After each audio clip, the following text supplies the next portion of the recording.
To delete your Klarna account, firstly go to your Klarna and log in to your Klarna account.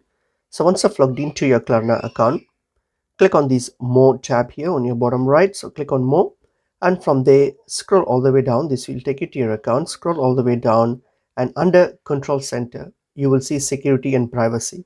Click on the Security and Privacy, and from here scroll all the way down, and under Privacy you will see an option called Privacy Rights.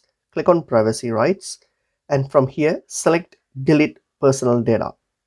Tap on the first option, Delete Personal Data, and then now what we're going to do is you're going to select which any of these option here. So why do you want to like delete it? So for example, you can just say, I know you don't use Klarna, for example. So any reason, that's fine.